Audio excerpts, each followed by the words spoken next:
Hello बच्चों, सबसे पहले आप सभी को रंगों के त्यौहार होली की हार्दिक शुभकामनाएं। तो आज के वीडियो में मैं आपके लिए फिर से लेकर आया हूं मैथ का एक और पार्ट, जिसमें हम गणित के सभी प्रश्नों को सॉल्व करने वाले हैं। तो चलिए बिना देर किए आज का वीडियो शुरू कर लेते हैं। बच्चों, यहाँ पर पहला प्रश्न दिया है 0.125% को भिन्न में परिवर्तित कीजिए। ठीक है, चलिए इसको हम सॉल्व करेंगे। 0.125%, इसको बच्चों हमें भिन्न में बदलना है। तो सबसे पहले हम क्या करेंगे, इस प्रतिशत को हटाएंगे। तो इसको हटाएंगे तो आपको पता है बटे में 100 आता है। चलिए इसको हम लिख लेते हैं। तो बटे में क्या आ जाएगा बच्चों, 100। ठीक है, अब हम क्या करेंगे, दशमलव को हटाएंगे। दशमलव बच्चों हटाते हैं तो जितने यहाँ पर अंक होते हैं उतने नीचे जीरो आ जाते हैं। तो यहाँ पर कितने अंक हैं, 1 2 3, तो यहाँ पर 3 जीरो बन जाएंगे। तो ये हमारा हो गया 125 ऊपर बटे बच्चों कितना हो गया, ये 1 लाख। ठीक है बच्चों, अब हम क्या करेंगे, 25 से इसको काट देंगे। तो 25 पंचे 125 और 25 चौके 100, 1 2 3 जीरो यहाँ पर आ जाएंगे, यानी ये आ गया हमारा 5/4000। ठीक है, अब इसको हम काट देंगे 5 से। 5 एकम 5, 5 अट्ठे 40, तो ये यहाँ पर बच्चों 2 जीरो बन जाएंगे। तो ये हो जाएगा 1/800। ठीक है बच्चों, अब तो ये सॉल्व होगा नहीं, तो यही हमारा आंसर है। तो बच्चों देखेंगे विकल्प कौन सा सही है, यहाँ पर सी नंबर बिल्कुल सही है। ठीक है बच्चों, चलिए अगला क्वेश्चन सॉल्व करते हैं। दिया है बच्चों व्यंजक 4.9 प्लस 0.01 गुणा 0.7 भाजित 0.07 का मान क्या होगा। चलिए बच्चों इसको हम लिख लेते हैं। 4.9 प्लस 0.01 गुणा 0.7 भाजित 0.07।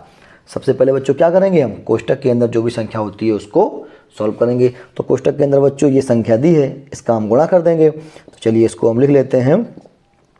चलिए यहाँ पर क्या करेंगे, 7 का गुणा हम 1 में कर देंगे बच्चों। ठीक है, 7 एकम 7। अब क्या करेंगे, दशमलव लगाएंगे।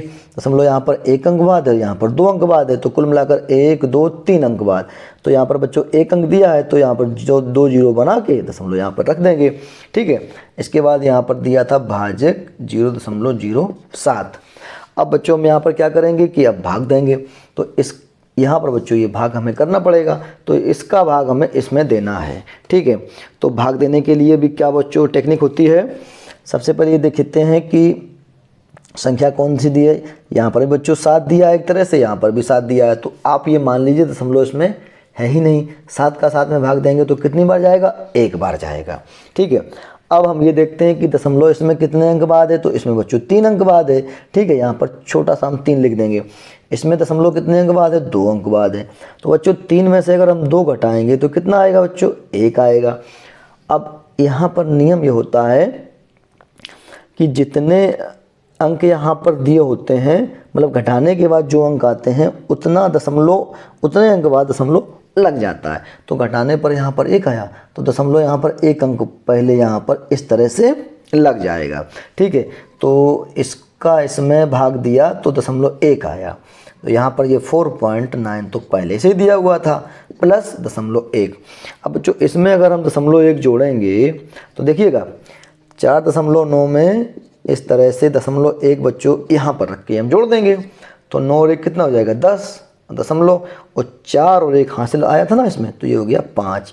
तो कुल मिलाकर हमारा आंसर कितना आ गया, 5। तो यहाँ पर विकल्प कौन सा मिल जाएगा हमें, डी नंबर। ठीक है, नेक्स्ट क्वेश्चन है संख्या 854 - 42। बच्चों यहाँ पर देखिएगा ये दिया है 854, इसके बाद बच्चों ये स्टार बना हुआ है इस तरह से, और यहाँ पर दिया है 42 में स्टार के स्थान पर कौन सा अंक आना चाहिए ताकि पूरी संख्या 9 से विभाजित हो जाए। बच्चों बहुत ही सरल प्रश्न है। यहाँ पर ये कुल मिलाकर 1 2 3 4 5 6 अंकों की संख्या है। इसमें जो है यहाँ पर यानी इस स्टार की जगह पर कौन सा अंक आए कि इसमें 9 का भाग चला जाए, यानी या तो 5 आएगा या 4 आएगा या 3 आएगा या 2 आएगा। ठीक है, चलिए तो हम क्या करेंगे बच्चों, सबसे पहले विकल्प देखेंगे कौन सा है, ए नंबर में 5। अगर यहाँ पर हम 5 रख देंगे तो बच्चों 9 का विभाज्यता नियम क्या होता है, सभी अंकों को जोड़ने पर जो संख्या मिलेगी अगर उसमें 9 का भाग जा रहा है तो इस पूरी संख्या में भी 9 का भाग जरूर जाएगा। तो चलिए अगर पहला विकल्प हम 5 यहाँ पर रख देते हैं, अब हम अंकों को जोड़ते हैं। तो 8 और 5 बच्चों 13 है, 13 4 17, 17 और 5 कितना हो गया 22, और 22 और 4 26 और 2 कितना हो गया बच्चों 28। इस 28 में क्या 9 का भाग जा रहा है? नहीं जा रहा है, तो बच्चों यहाँ पर विकल्प ए नहीं होगा। विकल्प बी में कितना दिया है 4। अगर हम स्टार की जगह बच्चों 4 रख देते हैं तो हमारा क्या इसमें आएगा? तो जोड़ते हैं इसको, 8 5 13, 13 4 17, 17 4 21, 21 4 25 और 2 27। बच्चों इस 27 में 9 का भाग जा रहा है, तो इस पूरी संख्या में भी 9 का भाग जरूर जाएगा।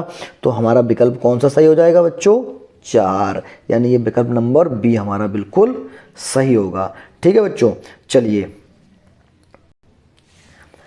बच्चों अगला प्रश्न है कि एक आयत की लंबाई और चौड़ाई में 5:3 का अनुपात है। यदि आयत का परिमाप 112 मीटर हो तो आयत का क्षेत्रफल क्या होगा?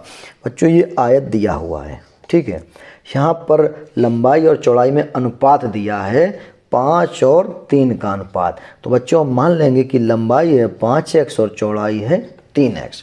जब बच्चों अनुपात में होता है तो हमें 5 इस तरह से x में उन संख्याओं को मानना पड़ता है। ठीक है, अब आगे दिया है कि आयत का परिमाप 112 है। तो बच्चों ये ध्यान दीजिएगा, जब ये लंबाई 5x है तो ये भी 5x होगी। ठीक है, अब ये 3x चौड़ाई है तो ये भी 3x होगी। तो अब परिमाप दिया है 112, यानी यहाँ से लेकर अगर हम चारों तरफ नाप देंगे तो कितना आएगा? 112। ठीक है, चलिए अगर हम इस सबको जोड़ देते हैं, 5 3 8 और 5 13, 13 3 बच्चों कितना होता है?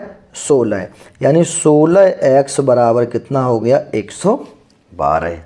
भाई यही तो कह रहा है क्वेश्चन कि परिमाप कितना है? 112, और हमने अगर लंबाई और चौड़ाई चारों तरफ जोड़ेंगे हम तो कितना आएगा?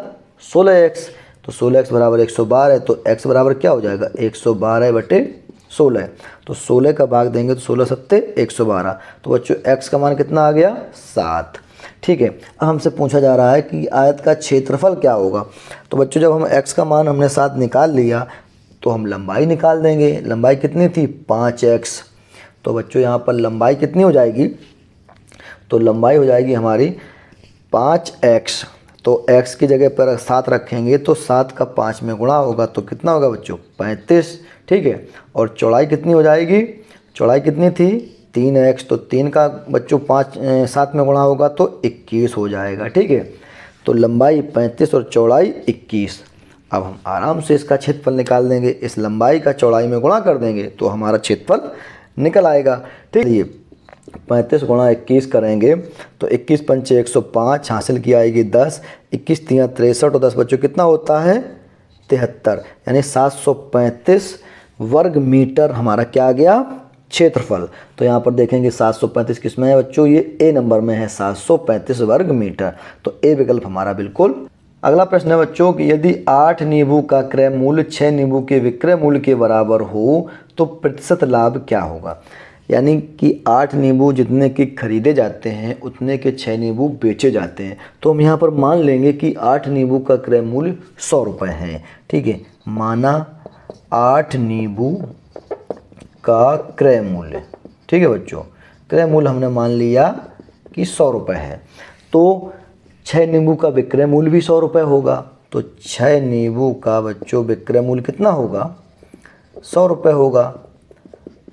ठीक है, अब पूछा गया है कि प्रतिशत लाभ क्या होगा। तो 8 नींबू खरीदे जा रहे हैं और बेचे जा रहे हैं 6 नींबू। तो हम क्या करेंगे कि 8 नींबू खरीदकर 8 नींबू ही बेचेंगे, तभी तो हमें लाभ पता चलेगा। तो 8 नींबू का क्रय मूल्य 100 रुपये है बच्चों। यहाँ पर दिया है 6 नींबू का विक्रय मूल्य 100 रुपये। तो जब 6 नींबू 100 रुपये के बेचे जाते हैं बच्चों तो एक नींबू कितने का बेचा जाएगा? कम का। ठीक है, एक नींबू का विक्रय मूल्य क्या होगा? कम होगा, यानी 100/6 होगा। ठीक है, अब 8 नींबू का विक्रय मूल्य क्या होगा? ये एक ही नियम यहाँ पर लागू होगा। 8 नींबू का विक्रय मूल्य बच्चों कितना हो जाएगा? 100/6 गुणा 8। ठीक है ना, तो इसको हम सॉल्व करेंगे। यहाँ पर 2 से काटेंगे कि 2 3 6 2 चौके 8, 100 का 4 में गुणा करेंगे तो 400/3। ये 400/3 रुपये 8 नींबू का विक्रय मूल्य आ गया। 8 नींबू खरीदे जा रहे हैं 100 के और 8 नींबू बेचे कितने जा रहे हैं? 400/3 रुपये के। तो बच्चों क्या होगा? लाभ होगा। तो लाभ कितना होगा? इस विक्रय मूल्य से हम क्रय मूल्य को घटा देंगे। यानी 400/3 में से हम 100 घटा देंगे। ठीक है, तो चलिए इसके नीचे हम 1 मान लेंगे। अब यहाँ पर एलसीएम में कितना आ गया 3, तो इसको सॉल्व करेंगे तो यहाँ हो जाएगा 400 माइनस यहाँ बच्चों कितना हो जाएगा 300। ठीक है बच्चों, क्योंकि यहाँ पर क्रॉस गुणा होगा ना, 400 का 1 में 400, 100 का 3 में होगा तो 300। तो 400 में बच्चों 300 घटेगा तो कितना हो जाएगा 100/3। तो यहाँ पर बच्चों लाभ कितना हो गया 100/3 रुपये। ठीक है, जब लाभ हमें पता चल गया है तो हम लाभ परसेंट निकाल सकते हैं। तो बच्चों लाभ परसेंट का फॉर्मूला क्या होता है, लाभ प्रतिशत बराबर होता है लाभ गुणा 100/क्रय मूल्य। ठीक है, ये होता है लाभ परसेंट का सूत्र। तो लाभ कितना आया था 100/3, तो यहाँ पर लिख लेंगे 100/3 गुणा 100/क्रय मूल्य बच्चों कितना था 8 नींबू का क्रय मूल्य था 100 रुपये। तो यहाँ पर कितना लिखेंगे 100, 100 से 100 कट जाएगा बच्चों 100/3, तो 3 का भाग हम 100 में देंगे तो 33 सही 1/3%। ये बच्चों क्या आ गया हमारा लाभ प्रतिशत। ठीक है, तो यहाँ पर बच्चों हमारा आंसर कौन सा मिल रहा है, देखते हैं यहाँ पर, ये विकल्प नंबर बी बिल्कुल सही है। अगला प्रश्न बच्चों दिया है कि 180 मीटर लंबी रेलगाड़ी एक खंभे को 12 सेकंड में पार कर जाती है, गाड़ी की चाल किलोमीटर प्रति घंटा में क्या होगी। तो हमें यहाँ पर चाल निकालना है, तो जो चाल का सूत्र क्या होता है दूरी बटे समय। ठीक है, तो यहाँ पर दूरी कितनी दी है बच्चों, दूरी क्या होती है जो रेलगाड़ी की लंबाई होती है वही दूरी हो जाती है। तो लंबाई कितनी थी 180 मीटर। ठीक है, बटे समय कितना दिया है 12 सेकंड, तो यहाँ लिख देंगे 12 सेकंड। अब पूछा क्या गया है बच्चों, चलिए इसको हम अगर काट देते हैं 12 से, तो 12 एकम 12 बचेंगे 6, 12 पंचे 60, हमारा आ गया आंसर 15 मीटर प्रति सेकंड। लेकिन पूछा गया है कि चाल किलोमीटर प्रति घंटा में क्या होगी, तो मीटर प्रति सेकंड को किलोमीटर प्रति घंटा में बनाना होता है तो 18/5 का गुणा किया जाता है, ये बच्चों नियम होता है। तो 15 में हम 18/5 का गुणा कर देंगे तो यहाँ पर ये बन गया किलोमीटर प्रति घंटा। ठीक है, अब 5 से इसको काटेंगे तो 3 बार कटेगा तो 18 तिये 54 किलोमीटर प्रति घंटा। ये हमारा आंसर आ गया, विकल्प नंबर सी बिल्कुल सही है। नेक्स्ट क्वेश्चन दिया है, यदि 8% वार्षिक साधारण ब्याज की दर से 6 वर्ष का मिश्र धन 5,920 रुपये हो तो मूलधन ज्ञात करो। बच्चों में यहाँ पर मूलधन निकालना है, तो मूलधन का सूत्र क्या होता है, मूलधन बराबर होता है ब्याज गुणा 100 दर गुणा समय। ठीक है, तो देखते हैं यहाँ पर ब्याज तो दिया नहीं है, दिया क्या गया है यहाँ पर ये मिश्र धन दिया गया है। तो बच्चों हम क्या करेंगे मूलधन मान लेंगे x रुपये है, माना मूलधन x रुपये है। ठीक है, जब हमने मूलधन x मान लिया है और मिश्र धन क्वेश्चन में दिया है कितना दिया है 5,920 रुपये। ठीक है, जब मिश्र धन दिया हो और मूलधन दिया हो तो बच्चों ब्याज आसानी से निकाल सकते हैं। इस मिश्र धन से मूलधन को घटा दीजिए तो ब्याज आ जाएगा। तो 5,920 में से हम x को घटा देंगे तो ये हमारा क्या हो गया बच्चों ब्याज हो गया। अब हम इन सारी चीज़ों को इस फॉर्मूले में रख देंगे। ठीक है, चलिए तो रखेंगे तो मूलधन कितना है बच्चों हमने x माना था तो x बराबर ब्याज कितना है 5,920 माइनस x। ठीक है बच्चों, इंटू 100 बटे में हम क्या रखेंगे दर गुणा समय। तो दर क्वेश्चन में दी है कितनी 8 और गुणा समय दिया है 6। ठीक है, चलिए अब हम यहाँ पर क्या करेंगे इसको सॉल्व करेंगे। तो ये 8 से 100 कट सकता है, 8 से तो नहीं कटेगा, चलिए 4 से इसको काट देते हैं। तो 4 दूने 8 और 4 से काटेंगे तो ये 25 आ जाएगा। तो x बराबर बच्चों क्या हो गया 5,920 माइनस x गुणा 25 बटे में क्या बचा बच्चों 6 दूनी 12। ठीक है, इतना बच गया। अब हम बच्चों क्या करेंगे इसको जो है 25 का इसमें गुणा कर देंगे। ठीक है, तो इसको इस तरह से यहाँ पर x बराबर चलिए 25 का गुणा करते हैं तो 25 का गुणा करेंगे बच्चों 0 में, तो कितना हो जाएगा 0, और 25 दूनी 50 कि 0 हासिल आएगी 5, और 25 निम्न बच्चों होता है 225, और 5 230 की 0 हासिल आएगी बच्चों 23, और 25 पंचे 125, और 23 बच्चों कितना होता है 148। ठीक है, माइनस 25 का x में करेंगे तो 25x बटे में 12। अब बच्चों हम क्या करेंगे, इस 12 को इधर लाएंगे। ठीक है, यानी इसके नीचे में 1 मान लेंगे और क्रॉस गुणा कर देंगे, तो 12 का गुणा x में होगा तो 12x बराबर 1 का गुणा इसमें करोगे तो बच्चों वही संख्या आ जाएगी इस तरह से -25x। ठीक है, अब x वाले इधर लाएंगे तो 25x इधर आएगा तो 12x प्लस 25x बराबर 1,48,000।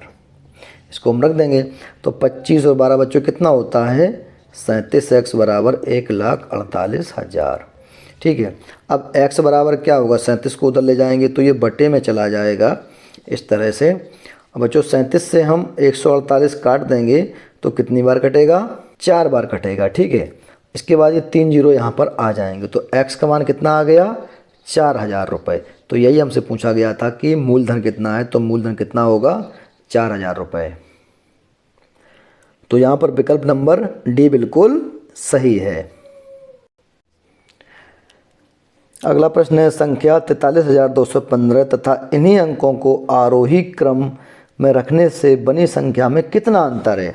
तो बच्चों संख्या यहाँ पर दी है 43,215। ठीक है, तथा इन्हीं अंकों को आरोही क्रम में रखेंगे। तो चलिए इन्हीं अंकों को आरोही माने बढ़ते क्रम में रखेंगे तो पहले कौन सा आएगा बच्चों 1, फिर आएगा 2, फिर 3, फिर 4 और 5।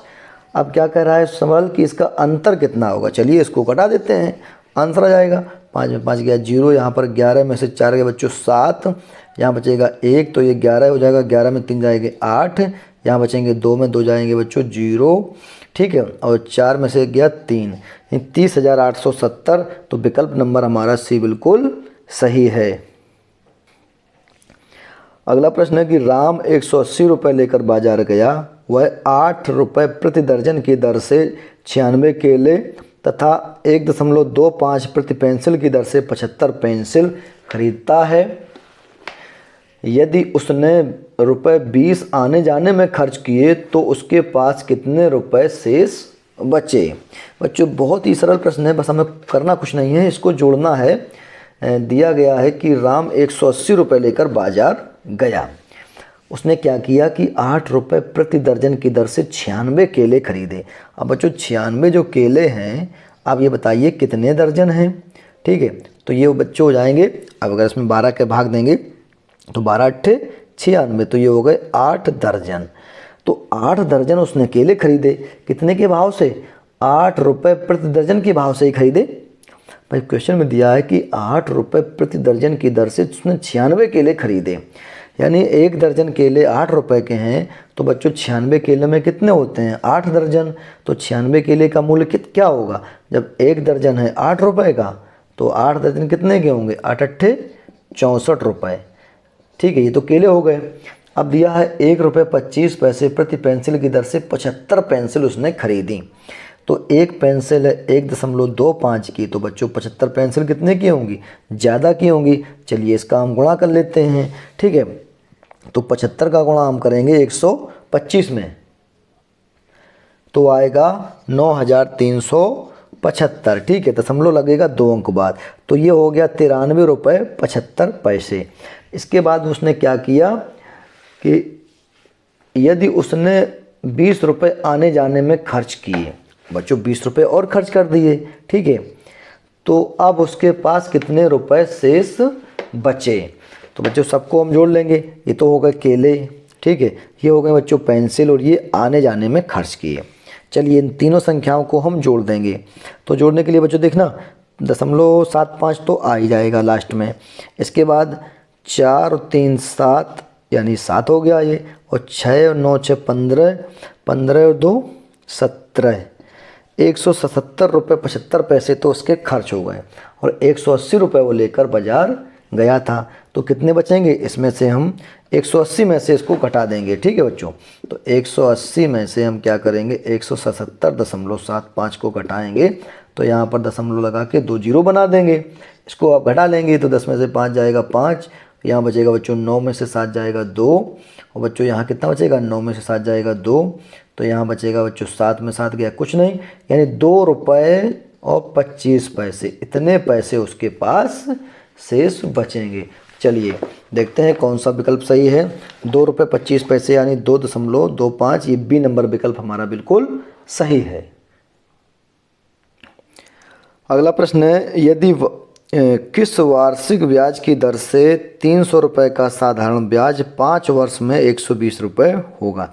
बच्चों हमें क्या निकालना है, दर पूछा गया है, किस वार्षिक ब्याज की दर से, तो हमें दर निकालना है। तो दर का फॉर्मूला क्या होता है, दर बराबर क्या होता है बच्चों, ब्याज गुणा 100 बटे मूलधन गुणा समय, ये होता है दर का सूत्र।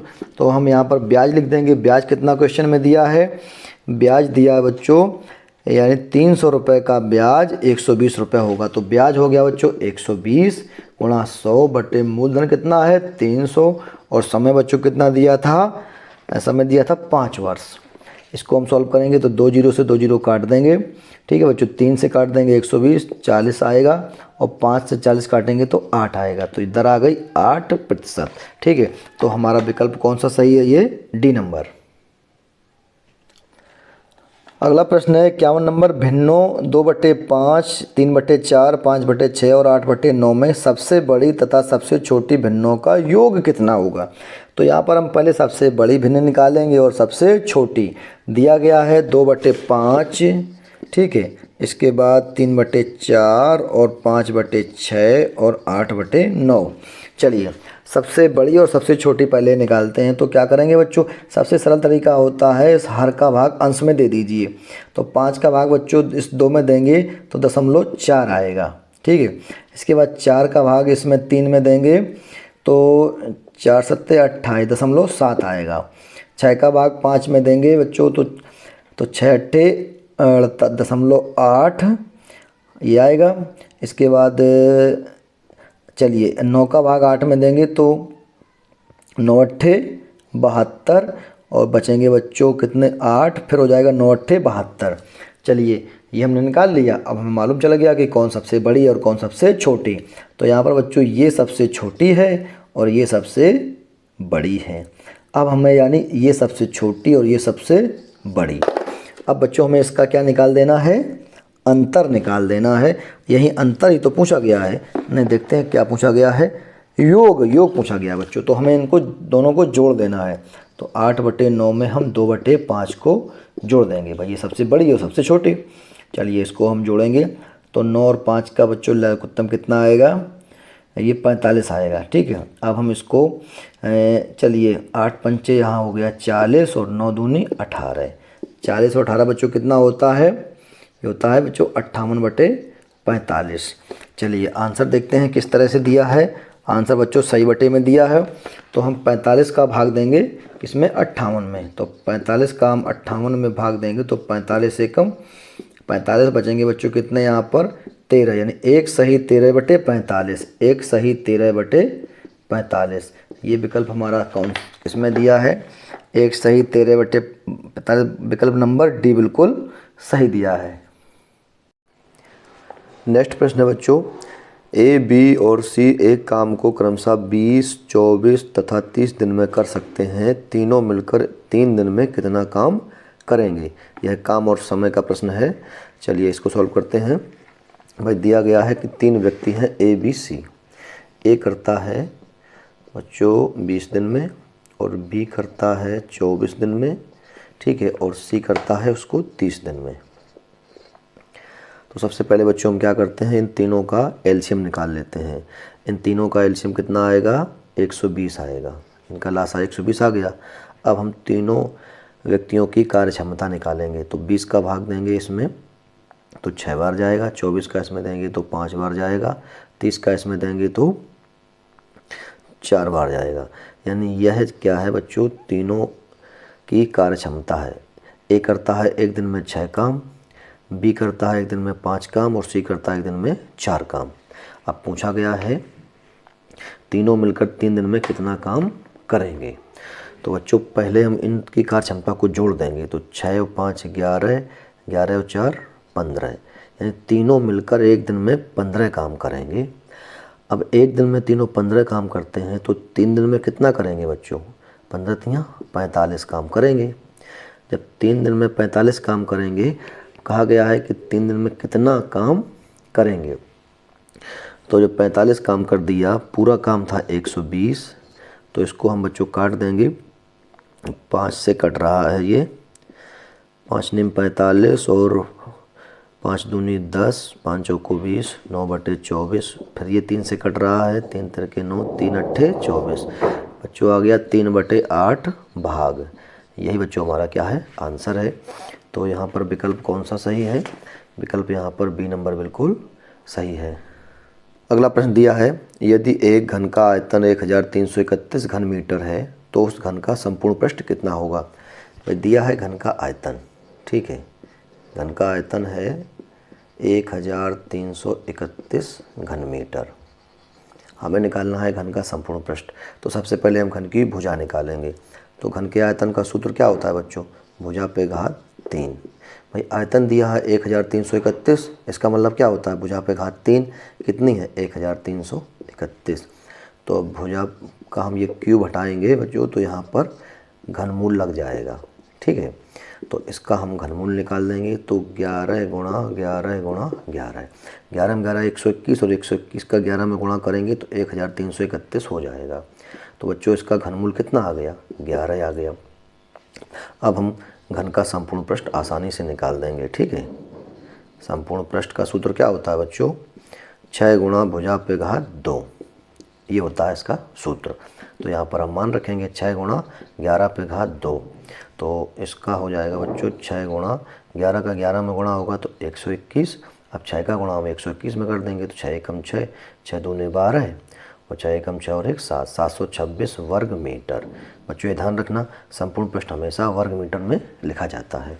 तो यहाँ पर हमारा विकल्प कौन सा सही है? 726 ए नंबर बिल्कुल सही है। बच्चों अगला प्रश्न है कि 1 से 15 तक सम संख्याओं का योग कितना होगा। तो ये तो बहुत ही सरल है। 1 से 15 तक, 1 से लेकर 15 तक कौन कौन सी सम संख्याएँ होती हैं? 2, 4, 6, 8, 10, 12, इसके बाद 14। बस इनको हमें जोड़ देना है। चलिए ये तो प्रश्न आप लोग आसानी से कर सकते हैं, ठीक है। चलिए मैं आपको अगला प्रश्न समझा रहा हूँ। अगला प्रश्न है, यदि एक व्यक्ति अपने धन का 1/5 भाग पत्नी को, 25% पुत्र को तथा शेष धन पुत्री को देता है, यदि पुत्री को वह 638 रुपये देता है तो कुल धन ज्ञात कीजिए। यहाँ पर मान लेंगे, माना कुल धन x है, ठीक है, माना कुल धन उसका क्या है? x है।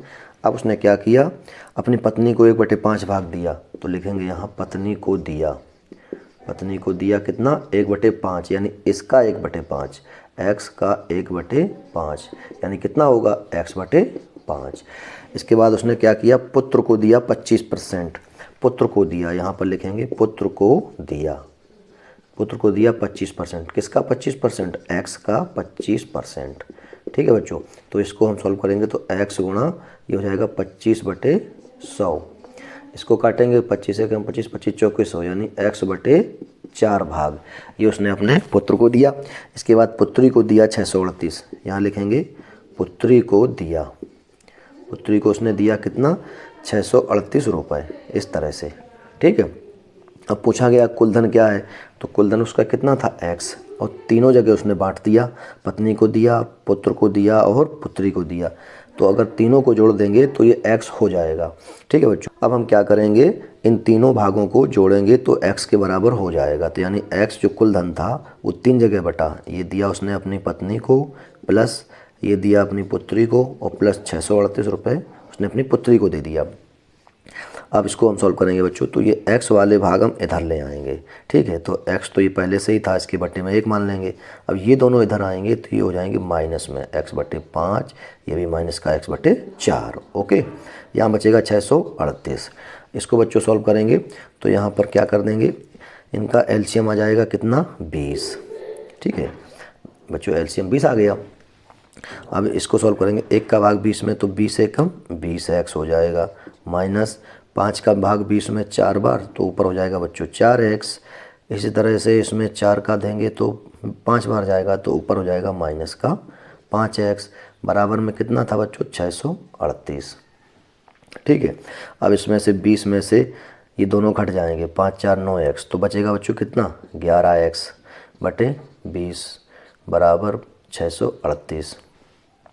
ठीक है बच्चों, अब x का मान निकालेंगे तो 20 बच्चों गुणा में जाएगा और 11 कहाँ जाएगा बच्चों बटे में जाएगा। ठीक है, तो चलिए मैं यहाँ पर आपको बता देता हूँ, x बराबर क्या हो जाएगा 638 के बच्चों गुणा में जाएगा कितना, सॉरी यहाँ पर जगह कम है, चलिए x बराबर हो जाएगा 638 गुणा में 20 और बटे में बच्चों 11 हो जाएगा। ठीक है, अब 11 का भाग देंगे, 11 बच्चे 55, बचेंगे कितने 8, 11 अट्ठे 88, तो x बराबर आ गया 58 गुणा 20। ठीक है, अब इसका हम गुणा कर देंगे, 0 2 अट्ठे 16 तो 5 10 और 11, 1160 रुपये उसका धन होना चाहिए। तो ये विकल्प बी हमारा बिल्कुल सही है। ठीक है बच्चों, इसमें दिया है 1160 रुपये।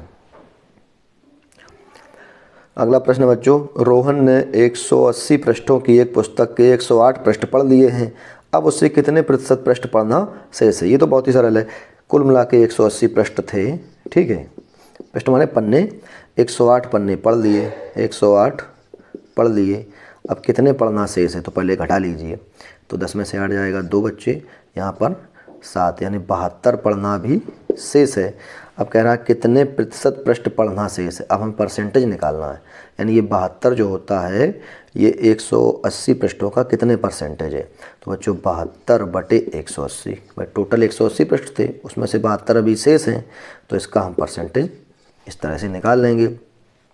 इस 0 से 0 कट जाएगा, 18 चौके 72, 4 का गुणा 10 में करेंगे तो बच्चों आ जाएगा 40% पढ़ना अभी शेष है। ठीक है, इसमें विकल्प हमारा कौन सा मिलेगा, डी नंबर बिल्कुल सही है। बच्चों अगला प्रश्न है, एक थैले में 90 10 पैसे के, 40 25 पैसे के, 20 50 पैसे के और 10 1 रुपये के सिक्के हैं। यदि थैले में से 12 रुपये खर्च कर दिए गए हों तो अब थैले में शेष धनराशि कितनी है। कुछ नहीं है बच्चों, हमें इसमें पैसे जोड़ना है। दिया है कि 90 10 पैसे के सिक्के हैं, 90 सिक्के जो हैं, 90 सिक्के बच्चों कितने के हैं 10 पैसे के, 10 पैसे के, तो इसका हम गुणा कर देंगे 90 सिक्के का 10 पैसे में, तो कितना हो जाएगा बच्चों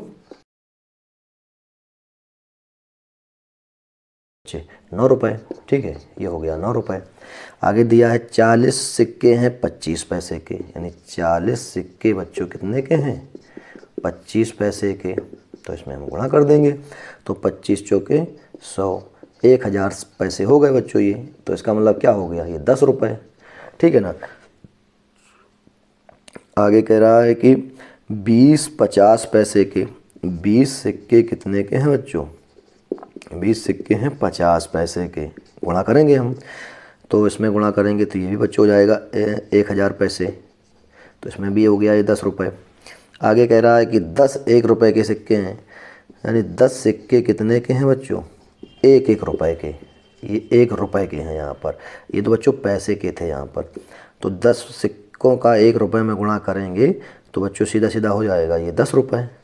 तो अब कहा है कि थैले में से 12 रुपये खर्च कर दिए गए हों, तो पहले देखें थैले में है कितने, 9 रुपये ये थे, 10 ये थे, 10 ये थे और 10 ये थे, 10 20 30 और 9 बच्चों 39 रुपये तो थे।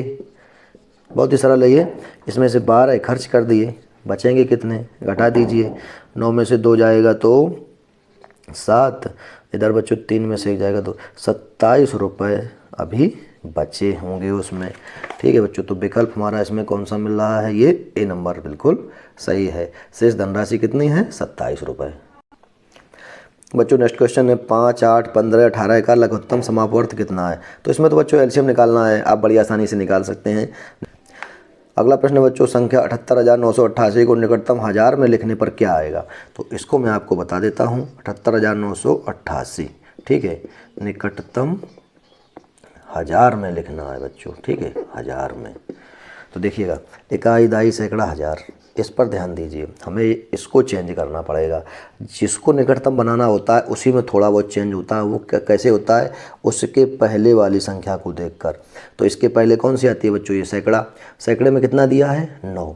हमेशा ध्यान रखना, जिसका हमें निकटतम करना हो उससे छोटी वाली संख्या जितनी होगी वो कितनी होगी। अगर वह 0 है, 1 है, 2 है, 3 है और 4 है तो उसका मान 0 हो जाता है। और वह संख्या अगर 5 है, 6 है, 7 है, 8 है, 9 है तो उसको हम 1 मान लेते हैं। तो यहाँ पर बच्चों उससे छोटी वाली संख्या कितनी है, 9 है, तो इसको हम 1 मानकर इसमें जोड़ देते हैं बस। तो इसको 1 मान के 8 में जोड़ेंगे तो ये कितना हो जाएगा बच्चों, 9। इधर वाली संख्या में कोई बदलाव नहीं होता है, इसके बाद ये सब 0 हो जाती हैं। ठीक है बच्चों, तो आ गया हमारा आंसर 79,000। तो ये संख्या हमारा यानी विकल्प ए हमारा बिल्कुल सही है। कहने का मतलब है कि 78,988 है किसके निकटतम है। अगर हमें हज़ार में देखना है तो बच्चों ये 79,000 के ज़्यादा नज़दीक है। निकटतम माने होता है नज़दीक, बस इसमें ज़्यादा दिमाग नहीं लगाना होता है, बस ये समझना होता है कि पूछा क्या जा रहा है, निकटतम 1000 पूछा जा रहा है। तो ये बच्चों 79,000 के ज़्यादा नज़दीक है, 78,000 से दूर है। भाई 2 कंडीशन है यहाँ पे, एक 78,000, इसके बाद 988 रुपये और आगे जुड़े हुए हैं। तो आप ये समझ लीजिए कि 79,000 के ही आसपास है, ना कि 78,000 के आसपास। ओके बच्चों, आखिरी प्रश्न है कि 12 और 36 के उभयनिष्ठ गुणनखंडों की संख्या क्या है।